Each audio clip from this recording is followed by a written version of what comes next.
اي نوع من انواع البسكوتات ما بتتحطلهاش اي مادة سايلة. معقولة ده يا شيماء؟ والله اسرار ومعلومات ونصايح هتعيشي عمرك كله فاكراها، استحالة تنسيها، تعشش في دماغك. الفيديو ده خلاصة الخلاصة في البسكوتات.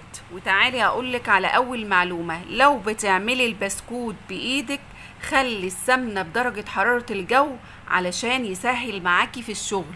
ولو هتعملي البسكوت بكمية كبيرة اضربي البيض في قلب الخلاط علشان يسهل معاكي الضرب بايدك، وفي نفس الوقت البسكوتة تطلع هشة ومفرغة معاكي. ولو بتعملي البسكوت باي نوع سمنة غير السمنة البلدي يفضل تحط اي روايح انت بتفضليها، بس تحطيها في المادة السائلة، بلاش تحطيها على الخليط مباشرة علشان ما تمررش معاكي البسكوتة. لو وصلت معايا لحد هنا صلي على رسول الله وكملي الفيديو معايا علشان تستفيدي بكل نصيحة ومعلومة. تعالي بقى اقولك على سر، لو عايزة تقللي في المادة الدهنية بتاعة البسكوت زودي في البيض وما تقلليش في المادة السائلة، سيبيها زي ما هي علشان تطلع معاكي البسكوتة هشة ومقرمشة في نفس الوقت. اقولك على سر كمان، اي نوع من انواع البسكوتات في الاساس ما بتتحطلهاش اي ماده سايله خالص زي عصاير او حليب.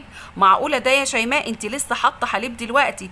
تعالى اقولك السبب ايه، بس تصلي على رسول الله وتدعمي الفيديو وتعملي شير على قد ما تقدري. السبب بيطول عمر البسكوته، ولو هتعملي بكميه كبيره وكمان بتفضل مقرمشه ودايبه وهشه وعمرها ما تطرى معاكي، علشان كده احنا بنحط لها سوائل. فهمتوا ليه السبب ايه؟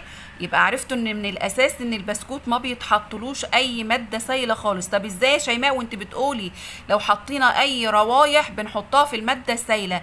لو هتحط روايح وهتعمليها بدون اي ماده سايله خالص يبقى تحط روايح بتاعتها في قلب البيض. عايزه لون موحد وطعم للبسكوت اعمليه بحليب. انا واثقه ومتاكده بعد الفيديو ده ان هتدرسيها لاجيال الكبار وصغيرين.